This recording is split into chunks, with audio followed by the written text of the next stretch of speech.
Okay, welcome everyone to our week 3 of Share Your Faith training. I'm yet again excited that all of you have turned up, and I'm hoping that we'll have a wonderful, fruitful evening today. So I'll just jump in on what we have today. It will be the following. First, we will, as usual, review the 5-finger gospel outline. And this time I'm going to add something called transition. Because if you notice, this is our 5-finger, and between our fingers, there's what we call webbing, okay? It's not Spider-Man webbing, but it's just a normal webbing, okay? So this webbing, in our 5-finger gospel outline, we call that as transition. So if you move from one finger to another finger using transition. So we will quickly go through that so that you can understand, because the next part will be actually sharing the gospel with using 5 stories. Okay, so that, then followed by review of your personal testimony. I must tell you, all of you, for those who do not know, is that I received so many of the personal testimonies, and all of them have been excellent. I've done this training many times, but I've not seen perfect testimonies. It's like almost like I just have to probably change 1% or 2%, maybe one word here and one word there. Other than that, it was solid. There was no Jesus, there was no church, there was no things that give away the gospel too quickly. You want to talk about Jesus, but at a later stage, a lot of it we cover everything and make sure that everything is not given away too early. So thank you for those who have done a really good job of writing a testimony. Then we will quickly review the 2 diagnostic questions. That's so important, the 2 diagnostic questions, because that takes us to the next part, which is sharing the gospel. So we will today learn the first gospel story. Yay! So we'll learn about a story about how you can articulate the meaning of heaven is a free gift. It's not earned or deserved. Okay, so we're going to tell a story that explains that. And then you're going to go to your breakout room and practice your 2 diagnostic questions and the heaven story. Then you're going to come back, and then we are going to learn the second gospel story, sin. Remember, man is a sinner. He cannot save himself. So there's a story to articulate that. So I'll teach you that. And then you go out again to the breakout room and quickly practice that, and then come back. Then finally, the third gospel story for this week or tonight is the God story. There are 2 sides to God. God, one hand, God is love. He doesn't want to punish us. But on the other hand, God is just, and he must punish sin. So we have a story for that. So then again, if possible, we go again to breakout room and then we come back. Okay, so quite a bit of practice to do, but practice makes it perfect. Okay, let's review our gospel in our hands. So as usual, we got the 5 parts: heaven, sin, God, Christ, faith. Okay, now for today's one, we will have to go and fill up page 14 of your manual. Probably you have looked at page 5, 7, different pages, but for today will be page 14. But I noticed page 14, is quite cramped if I were to look at that in that way. So what I've done is I have zoomed in, okay, made it really enlarged, and you can see this now. Okay, so the first one, heaven is a free gift. So you gotta by now should know that. Okay, heaven is a free gift. It's not earned or deserved. So when you have time, please write that down on your own. But what am I adding here? I'm adding something, a new sentence here. Can you see? It's written there, why can't we earn heaven? See, that is what we call the transition, the webbing. Remember the finger part? Okay, webbing. So it is, okay, well, how did I get that? It comes from the last statement. It is not earned or deserved. So what we do is we take that last statement, it is not earned, and then we replicate that back, but with a question. We say, why can't we earn heaven? So we have to ask that question to the person that we are sharing the gospel. So that it's not a monologue. We don't want preaching like a sermon to a person. We want to have a dialogue. So we have to always ask questions and then listen. Remember, 2 ears, 1 mouth, talk less, listen more. So we got to do that. Then, okay, whatever the answer is, we got to tell them, why can't we earn heaven? Because come from us. Because man is a sinner. He cannot save himself. Okay, then you tell a story. Then after that, again, you ask, you use back the same sentence at the bottom. He can't save himself. So you see now, why can't we save ourselves? Okay, why can't we save ourselves? Because of what? 2 sides to God. God is love. He doesn't want to punish us, but God is just and must punish our sin. Then again, another transition sentence comes. It says that this presents a problem, but God solved this problem in the person of Jesus Christ. Then you ask them the question, who is Jesus Christ? It's such a powerful question to ask, because very often we want to share the gospel. We tell, oh, Jesus did this, Jesus this, that. But what is their perception of Jesus Christ? Maybe they already have an image of who Jesus Christ is. So we got to ask that question. So don't give away again. Ask them, who is Jesus Christ? Then whatever answer that is, okay, listen to it. If it's, if it is an answer that is not right, then you kind of correct them and tell them, by the way, Jesus Christ this is where the gospel comes in. Jesus Christ is who? Both God and man. He died on the cross and rose from the dead to pay the penalty for our sin and purchase a place in heaven for us. You see that? Beautiful. So this is where Jesus comes. Christ's story comes here. So we got to build that case like a good lawyer. Okay. Now, then again, there's a bottom red line. You see this part here? So how there's a transition between Christ and faith. So how can we receive this gift? Because it's a gift, isn't it? It's a gift. So how can we receive this gift? Of course, by faith. Then you explain, faith is not just head knowledge, nor is it temporary faith. True saving faith is trusting in Jesus Christ alone for our eternal life. Then finally, you say, does this make sense to you? That's it. So that's your 5-finger gospel outline with your transition. Now, we're going to, as I said earlier, we're going to review our testimony. So like I said, I've received many testimony, some of them fabulous. The 3 things we got to know about writing a testimony is this. What is the one difference God has made in your life? Always remember that. What is that difference God has made? What is the one difference? You don't have to make too many difference. Then make sure it's God-centered testimony. It's not about how you feel, what happened, and not too many details about that, but it's a lot about what God has done in your life. And finally, the most important one, after everything is done, is put this beautiful question, okay? Or end by saying that the greatest thing about all of this is that I know for sure that if I were to die today, I have eternal life and I can be with God in heaven. May I ask you a question? If you were to die today, or some people find that word very confronting, you can say, if you were to come to the end of your life, are you absolutely certain you can be with God in heaven? Okay, the table, you have seen the table. We have the left and the right to help you, guide you. And I saw when I received the testimonies from many of you that you use this table. So brilliant. Thank you so much. It's just I'm so happy. And then here I have 2 sample testimony. Okay, I'm going to share this with you. I'm so blown away by these testimonies. I'm going to share this so that you can see for yourself and see how this can help you if you still haven't built your own testimony.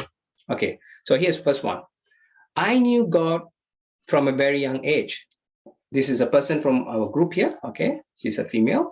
When my marriage ended, my twin children were 5 years old. Life was extremely hectic as a single working parent to 2 young children. I barely had any time to myself. I felt that my life was empty and meaningless. I like that, like the real, like sort of like from your heart, you're saying this empty and meaningless. My life was busy with work and family responsibilities, and it lacked purpose and direction. Again, there's lack of purpose and direction. I felt that I was on a treadmill, but I was not going anywhere. I like that. Then here's the next part. I realized that I needed God in my life. I needed an anchor so that I would not be tossed around when I faced difficulties. I asked God to parent my children with me, as I found it rather demanding doing it all by myself, especially during their teenage years. So here comes God. So this person, one of the sisters here, she wrote that she needed God in her life because her life was tossing around. And she asked God to parent a children. Then she ends by saying that God answered my prayer. He carried me through those stressful years. He gave me the strength, the wisdom, the peace when I needed them. So this is the part when, you're getting the strength, the wisdom, the peace from God. And today my children are 22 years old. They are both at university, are doing very well in their studies. I'm proud of them. So it's like a nice success story there. And with God in my life, I certainly find that my life is more meaningful and fulfilling. there may still be tough times ahead. Okay, you see, this is not like, as a Christian, you will have everything hunky-dory, everything will go well like a rose garden. No, it's not like that. Okay, there'll still be some tough times ahead, but I know that with God walking alongside me, I'm not alone. I thank God that I can rely on Him to guide me and help me with the challenges I face. And the greatest thing about this is that I know for sure that if I were to die today, I have eternal life and I can be with God in heaven. May I ask you a question? If you were to die today, are you absolutely certain that you can be with God in heaven? I just love it. It's so good, succinct, and straight to the point. And there's no church here, and not giving away Jesus too early in this testimony. No Holy Spirit, no glory to Jesus, all those things. Okay, another testimony, short one, but nice. Another sister wrote, during the COVID lockdown, I experienced loneliness like never before. So this is something maybe all of us have gone through. I found it extremely difficult, spending long days by myself. Zoom, WhatsApp video chats were okay, but different. Being separated from friends and especially family was indeed challenging. I was reminded by God that He is with me all the time. Even when the world around us was in chaos, I was able to rely on God for His peace and joy during this time of uncertainty and isolation. Beautiful. I love what the statement is like. We can be in a very uncertain time in a place where isolated, but we can still rely on God. And then she went on saying, I was also worried about the safety of my husband and children, who are essential and frontline workers. But God gave me the assurance that He will look after them, and I can leave my worries with God. Life throws us curveballs, and we face all kinds of ups and downs. But I do know that no matter what happens, God is with me. Even if I were to die today, I know without doubt I will go to heaven to be with God. May I ask you a question? If your life was to come to an end today, are you absolutely sure you can be with God in heaven? Lovely, lovely. So, love the testimonies, love the way it was written, and looking forward to seeing more testimonies. If you've written testimonies, please email it to me. I can guide you, I can help you, I can adjust it for you. But so far I didn't have to do much because everyone did almost perfectly. In fact, Shanti was sharing with me the last week when she was in her breakout room. She said that she heard 2 testimonies and they were like, wow. One of them was like a movie. Was that, honey? What was that? Like a movie? Sorry. So she's just here. She's coming now. So, okay, we'll jump into the next part of testimony is the 2 diagnostic questions. Okay. What are the 2 diagnostic questions? Number 1, if you were to die today, are you absolutely certain that you can be with God in heaven? That's the question we always ask, isn't it, at the end of the testimony? Okay, if the person say, yes, I am certain I can be with God in heaven. So then you jump straight away to question number 2. You ask them, oh, really? You're so sure? So certain? Okay. In that case, if God were to ask you, why should I let you into heaven? What would you say to Him? And that's a very important question, because we can see the heart of their being. Like, where do they put their trust? Do they trust themselves or do they trust Jesus? Okay, but what if they say, when you ask the first question, what if they say that I'm not sure if I can be with God in heaven? I'm not sure. I don't think so. I'm good enough. Then you can tell them, like what he says here, it is written in the Word of God that you can be with God in heaven. So give them assurance, give them the assurance. And if somebody needs a scripture, give them 1 John 5:13. But normally they don't ask, but if they ask, you can give. Then you say, can I share with you so that you can be sure and you can be with God in heaven? But before I do that, may I ask you another question? And then you ask the second question. So that's how you do the 2 diagnostic questions. So we reviewed that. Praise the Lord. Now comes the interesting part, okay? You're going to learn this today, and then you're going to go to your breakout room and practice your 2 diagnostic questions and share this part, okay? So for that, I'm going to call my wife, because we're going to do a role play, okay? For today, our role play, Shanti is going to be an unbeliever, a person who doesn't put her trust on Jesus Christ, okay? She probably trusts Hindu gods or herself. So we're going to do a role play here. Okay, as usual, heaven is a free gift. It's not earned or deserved. Now, the way I will approach this is like this. Probably won't give that one away. Okay, so I'm going to ask the two diagnostic questions. So two diagnostic questions. Question number one, and then I lead everything to this part of the statement. Okay, Shanti, are you ready? Yes. Okay, Shanti, can I ask you the first question? If you were to die today, okay, hopefully that doesn't happen, but let's say today you come to the end of your life and you're faced with this situation. Now, are you absolutely certain that you can be with God in heaven? Today is the last day of my life. Yes. If I can be with God in heaven. Yes. Yes, I can be sure I can be with God in heaven. Oh, yes. Okay. I like your enthusiasm. That's very good. Okay. And let's say you're standing before God and God asked you this question, why should I let you into heaven? What would you say to God? What would I say to God if God were to ask me, why should I let you into heaven? Yes. I say that I'm a good wife. Good wife. And good mom, looking after my kids. Yeah. I've helped many people. Yeah. And I've not broke any New Zealand law. Actually, I don't have criminal record. Maybe a speeding ticket, but that's all.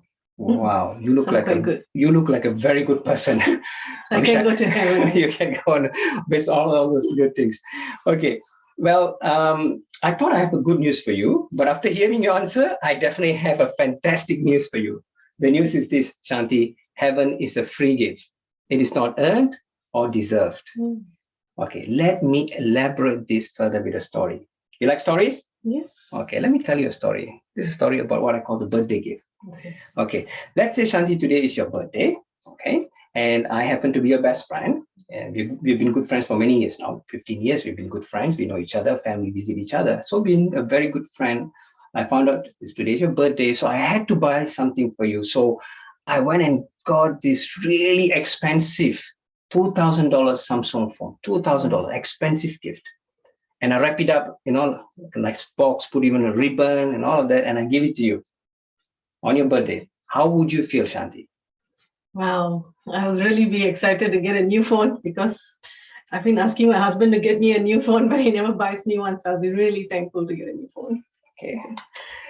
Well, we need all the husbands to wake up. Huh? They don't know what to buy for their wives.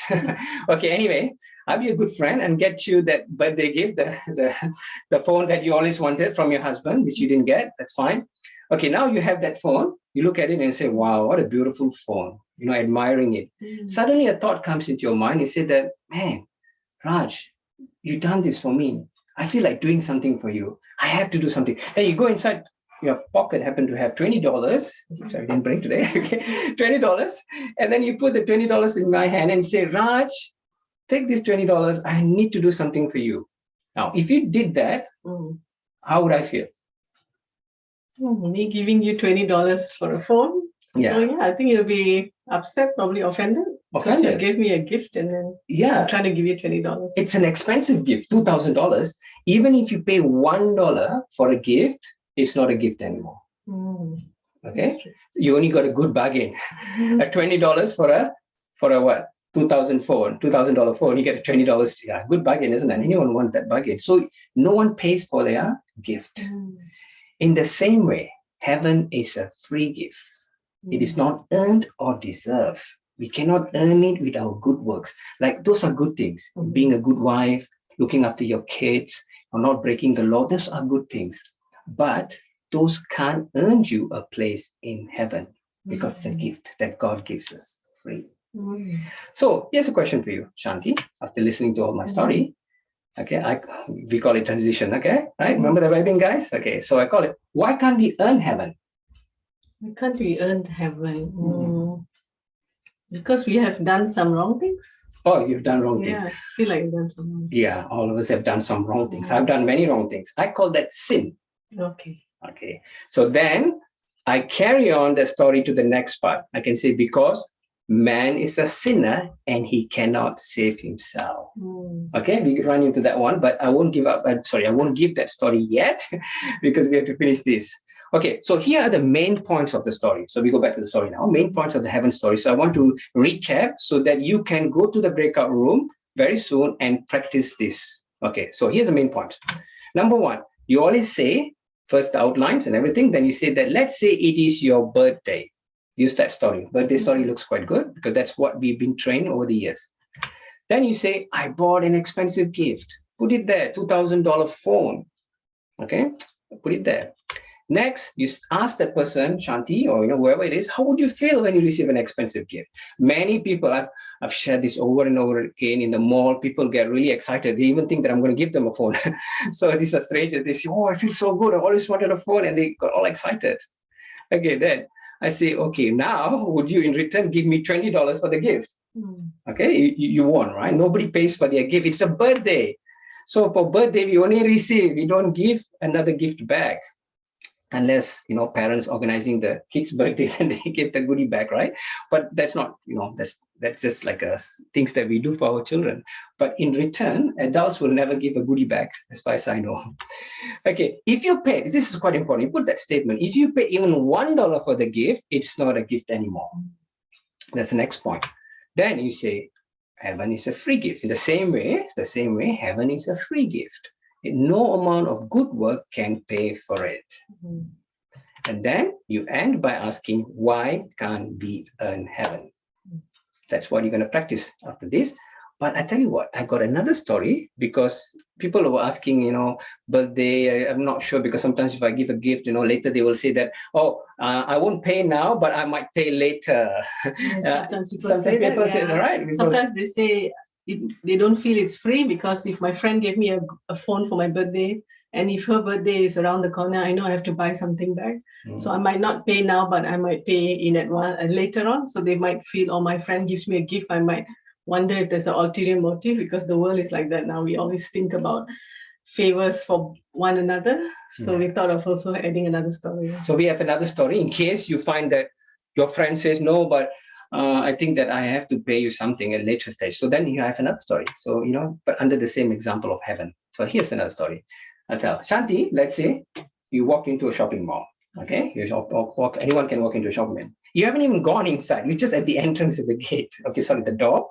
And you happen to be the 10,000 customer at the mall. The 10,000 happen to be for that month.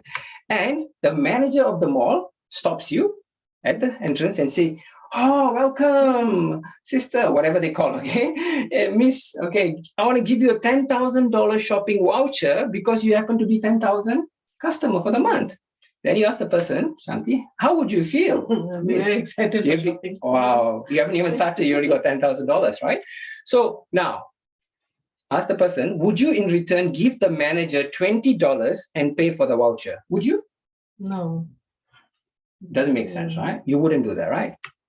In the same way, okay, heaven is a free gift. We don't deserve it. You didn't deserve it. You just walked in and you got it. It's the same. So I like that story too. This can be another story that you can use. But we always are told to train you all up on the first story, which is the birthday. And you can use this as a backup if you want. You can also mention, if you talk about the birthday gift, it's an unconditional birthday gift. No strings attached, so that people don't have that perception of, I need to buy back something. So you can just say, no strings attached, just a gift for you. Just to have the concept, it's free. Like if you have a birthday party and you invite 10 friends, 10 gifts on your birthday party, you don't pay all your friends with cash just for those gifts, so that they have the idea of free gifts, Christmas gifts. That's all free. We never pay money for our gifts. Okay, cool.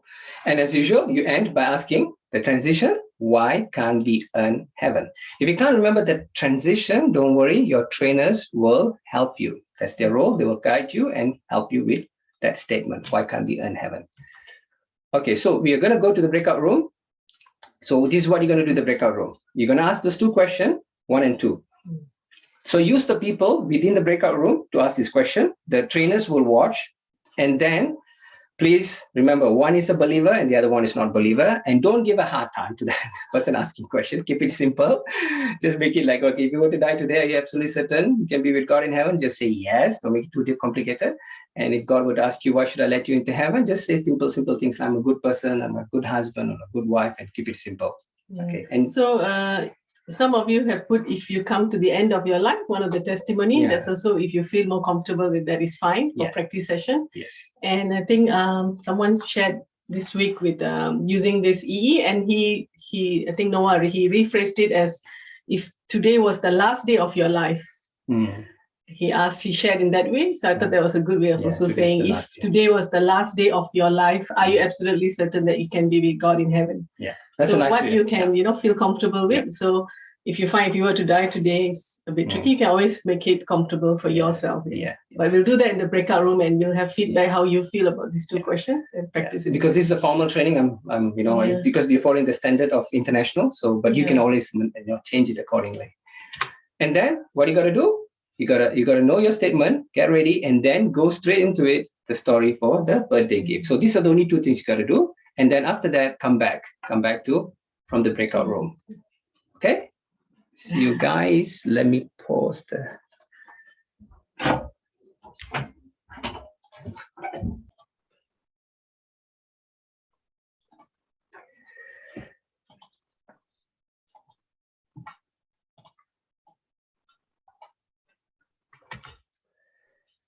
Okay, so we have done that statement. Heaven is a free gift, it is not earned or deserved. And we've done the story, birthday gift story. So now we're going to transition to the next part. So I'm going to ask Shanti again. Okay, Shanti, why can't we earn heaven? We can't earn heaven, I think, because of the wrong things we have done, probably. Yes, the wrong things we have done. And I call that sin. Have you heard the word called sin before? Sin. Do you know what it means? I think I know what is sin. Okay, can you explain to me what your understanding about sin? Sin, what is sin? Sin is, I feel, bad things, bad people do, like people who sell drugs, who break the law, they murder, they steal, they rob, those kind of people. Okay. But I'm not that bad. I don't sin those kind of things. I'm quite good. You're quite good. I don't rob. Oh, okay. You sound like sell drugs. Very good person. Okay, maybe I need to ask you the next question then. From 0 to 100%, maybe 1 to 100%, how good are you, Shanti? From 1 to 100, I think I'll rate myself 80% maybe. 80% good. Yeah. Okay. So with 80% good, you think that you can make it to heaven? 80, yeah, if the passing mark is 50. Oh, okay. Passing mark is 50. So you're 80, so you're above the passing mark. Okay. I tell you what, we can't make it our own because man is a sinner and he cannot save himself. Okay. So what I'll do is I'll tell you a story. I call this egg story. Okay. Are you ready? Yes. Okay. Shanti, let's say I invite you over to my house for omelette. Okay, let's say, today I decided to make omelette for you, just a simple meal. And I need to go into the fridge to pick up 5 eggs. So I went and got 5 eggs. Okay, so I start breaking 1, 2, 3, 4, all the 4 eggs. They went into the bowl, broke one by one, and it was perfect, nothing wrong. But the moment I broke the 5th egg, okay, as it went, I saw this big black blotch just fall into that whole bowl. And it started to smell, really stink. The whole place was bad, okay? And you saw the whole thing. And I really felt that I need to do something. So I decided to save that egg.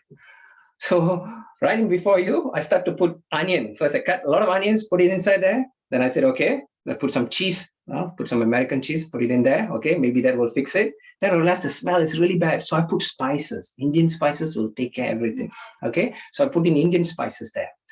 But no matter how much I try, the smell, you can get it, okay? You know how rotten eggs are. One thing about egg, once you mix it, do you think you can take it out, the egg? No, it's in the mixture. It's in the mixture, right? Yes. So what I do, I mix it up nicely, okay? Put it into that pan, fry it in the Indian way, and give it to you. Now, would you eat it? No, I won't eat the omelette. Why not? I mean, it's just one rotten egg. The other 4 was good. I even salvaged it. I put all this onions, this cheese, even Indian spice. Should be okay. No, it's not safe to eat. I can fall sick if I eat a rotten egg, which has bacteria, maybe salmonella. But Shanti, 80% of the egg is good. Remember 80%? So 80% is good. It's only the 20% that is not good. Why don't you eat it? No, I'll fall sick. You fall sick. Okay. If we human can't accept, okay, even 20% of the rotten egg, why should God accept our imperfect life? Because we can't go to God and say that I've done 80% good, only 20% bad.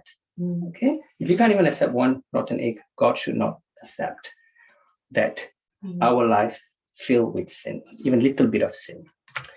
So that brings to this next question. Why can't we save ourselves? Why? Because we're not good enough. Yeah, we're not good enough. Okay.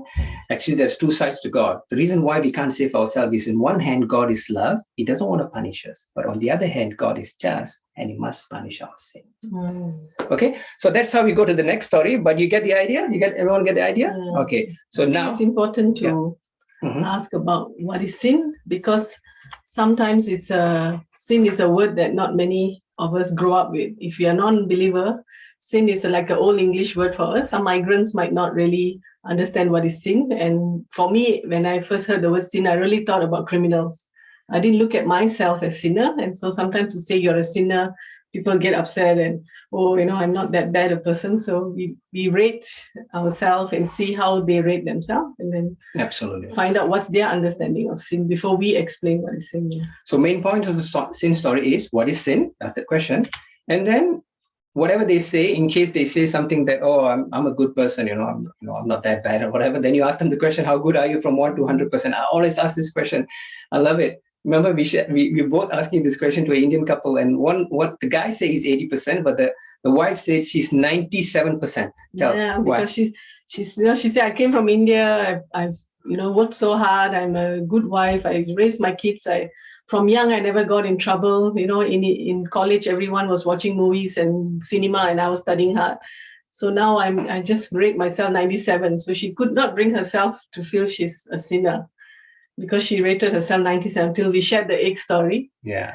Because we said even with the 3%, she can't, with the lack of 3%, she can't make it. Anger, every small thing is a sin. We explain what is sin, even anger, getting bitter, a lot of things, simple things. Then she realized she's a sinner. Yeah. So then you tell the story. I invited you over to my house and made an omelette. Okay, simple, because that's, because we need to have that eggs to just show the difference between the 4 good eggs and 1 bad egg, and how that 1 rotten egg can spoil the whole thing, no matter how you try to salvage it. Okay, so use 5 eggs and 1 was rotten. Then, like I said, I tried to fix it by putting other ingredients, cheese, onions, and I like to make it a bit fun. So I put the Indian spices, because me being Indian, you can think about whatever you want to put. Okay, then you ask them, would you ask the person, would you eat the omelette? And in this case, Shanti said, no, I will not eat. Then you can even say that, oh, really? Why not? 4 was good, only 1 was bad. You remember 80% good, 20%, it's 20% bad, but it should be okay, right? So just trying to bring that, for them to see that, that aha moment. It's a very aha moment for them, the light bulb moment. Then you say, in the same way, God too cannot accept our imperfect life. Yes.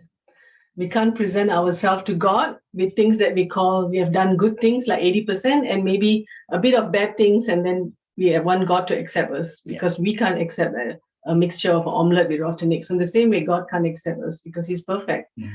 So that's why we want to raise this point of sin. Yeah. I remember someone said, I think Raj was sharing about what one of the persons said, that 80% is actually all the things that we try to do, to cover that 20% wrong thing that we do in our life. And in fact, the onions that we're trying to throw in, the cheese we're trying to throw in, all those things are all the things that we are doing daily to cover our imperfect life. Okay, so it's kind of like, wow, yeah. Because a lot of religion also believe the good they have to do outweigh the bad. So they're trying to balance their life. But we're trying to say, no matter how good, even if Mother Teresa was known as a really good person, helped the poor, even her standard is still not acceptable, because God is perfect. Yes. But all those are good things we do. But the problem is that it separates us from God because of sin. Yes. Okay, as usual, we got to end with a transition. So that's what I asked Shanti. I said that, why can't we save ourselves? Okay, it comes from the statement, man is a sinner, he cannot save himself. So you reuse that word, man can't save himself, then you put that, why can't we save ourselves? Okay, back again to breakout rooms. See you guys there. And we'll try to swap everyone back.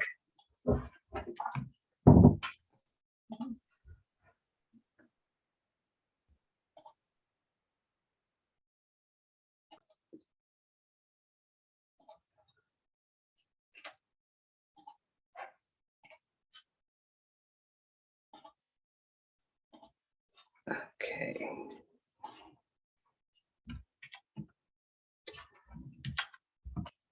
Okay, let's continue. Shanti, why can't we save ourselves? We can't save ourselves because of the bad things we've done. We are not good enough. You're not good enough. Eh? Now I Okay. realize. Now you realize with the I story. thought I was good. I was just being a good wife can take me to heaven, but no. Now you realize. Okay, because there's two sides to God. Okay. One side, God is love. He doesn't want to punish us. He really loves us. But on the other hand, God is just and must punish our sin. Okay, I got a story again for you. You like so far? You like all my stories? You like it? Okay, here's a third story for you. I call this the bank robber story. Okay, it goes like this. Just to explain what means by God and being love and just. Okay, let's say Shanti, we know each other for 15 years, and I've been working in the firm with you, as a colleague for 10 years. But with the COVID that happened recently, I got dismissed. They did a restructure, and I was the not so performing person, so I got kicked out. But you remain in the company. Now, I have, as you know, my wife, 2 kids, and a lot of bills to pay, mortgage. So I had to do something. So I waited for a while, nothing really worked. So I decided to rob the bank because I think they wanted, maybe find a way to pay the mortgage, and I thought I can get away with it. So this is what I did. I'm going to tell you.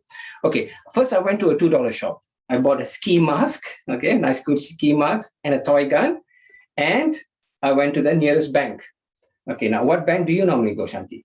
My bank is ASB Bank. ASB. Okay, I won't rob ASB Bank, your bank, I want to keep your money safe. I'll go to TSB. Again, there's a bank called TSB. So I'll go to TSB Bank. I go right to the front, inside. No one was looking. I get inside with my toy gun, with my ski mask, and I point the gun at the teller. And I say, give me $50,000. The teller got scared. Immediately, I give my bag, as you can see, put my bag there, okay? And then she puts all the $50,000 into the bag, and I get that bag with full of my money and about to run away. And this is my first time trying to rob the bank. Never done it before, okay? Amateur. Before I could even leave, the lady, the teller, she pressed the alarm. And next thing I know, I'm going out, and there's like 4 patrol car comes, surrounds me, catch me, and take me straight to the judge. Okay, to go to the story straight away. Let me make you as the judge. Shanti, if you are the judge, okay, what is your verdict? Am I guilty or not? I'm the judge. I say you're guilty. You robbed the bank. Come on. Why am I guilty? This is the first time I'm doing it. Okay. No one was injured. I returned the money. I was desperate. I had to pay my bill, mortgage. I have to pay my electric bill. I had to put food on the table. You should be more lenient. Come on, let me go. Because you broke the law and you have to be punished. Even with all those things are given reasons. Okay. So, because if everyone comes up with excuses, it won't be safe for us anymore. Okay. Now you see, in the same way, okay. I applaud you. I say you're a good judge. First of all, I say you're a good judge. If we human judge, give such a perfect verdict for the wrong things that we have done, how about God? He's a perfect judge too. So for all the sins that we have done, okay, God has to punish our sin. We can't get away with it. No amount of stories or no amount of excuse can get us out of that. You see this problem? Yes. Okay. So God solved this problem for us, because it's a problem for us, right? God solved this problem for us through the person of Jesus Christ. Okay. Who is Jesus Christ? Do you know anything? Jesus Christ. I think he's a good teacher. He's a good teacher? Yeah. And he teaches good moral values. Like he's a historical figure. More like in the history I learned about him. Oh, okay. So actually, he's a good teacher. Okay. He's lived a perfect life, in fact. And he is both God and man. He died on the cross, rose from the dead. He paid the penalty for our sin and purchased a place for us in heaven. Okay, then you go into the Christ story, but that is for next week. For now, the main stories. Okay, main point of the God story is this. I always start off by saying, I lost my job and I've lost my income. Okay. Next, I say I decided to rob a bank and I've never done it before. So I come up with an idea. I disguise myself. So I go to $2 shop. Okay. Then I I take that, discuss, put it on, and then I go to the bank. Always ask the person, what bank do you go? And, be funny a bit if you want to. They say ASP, say TSB, or different names. And then say that you're robbing now. You point the right gun at the person and ask for $50,000. Don't make it like 1 million and 2 million, because nowadays nobody keeps 1 million, 2 million in the bank anymore. Okay, so just keep it simple, $50,000. Next, you say that you were caught, because you're first-time robber, right? You don't know how to do it. So you were caught, say that the person, pressed the alarm. And now, what you do is you make the person who's hearing this story as the judge. That person becomes the judge. Then you say, hey, as a judge, would you let me go? What is your verdict? Ask. And the person will say, no, I can't. Then ask, why not? No one was hurt. I returned all the money. So give some excuses. Why do you think that you should be let go? Okay. And in the same way, then you say, same way, we all have done something wrong. And like I said earlier, we accumulate all of that, 80,000 sin, right? A lot. So God has to punish our sin. Then in the same way, okay, then you end by saying that this presents a problem. It is a problem for us because we are sinners. We have sin. So how do we solve it? So God solved this problem for us in the person of Jesus Christ. Then you ask them, who is Jesus Christ? So, it's mainly to talk about justice, because in us, all of us have justice. When we might not, sometimes when we ask people this question, they say that the bank is so rich anyway. Doesn't matter whether the robber excused, because they don't feel it's personal. So sometimes we say that, okay, imagine if your house was robbed. Let's say you went away for a holiday. Sometimes you got a long labor weekend or something coming up. So you went 3 days away. And then when you came back, your house was robbed. Everything gone, all your valuable items, jewelry gone. And now so happened the police caught the robber. So how do you feel that if the robber is presented in front of the judge, and you will feel like, oh yeah, of course, send him to jail, he stole my things. So we have that sense of justice. We want people who do wrong to be punished. So we want to say, in the same way, we have broken all of God's laws. God has his law and we have broken every law. And why not we too, like the robber, we should be punished in front of a judge, which is God.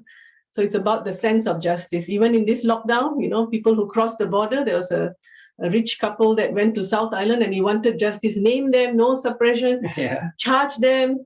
And now, like there was a party recently in the North Shore, everybody, the neighbors say, charge them, let the police arrest. So we want justice. We feel they have done wrong. They need to be punished. But we need to put, all of us are in the same boat. In front of God, we all have to be punished. So that's why we want to bring the sense of judge, human judge, law of the earth. There's also a spiritual judge, God. So that's why the robber story is to make people understand that we are like the robbers in front of God's eyes, breaking every law and deserve punishment. Good explanation. I like that. Okay, so now let me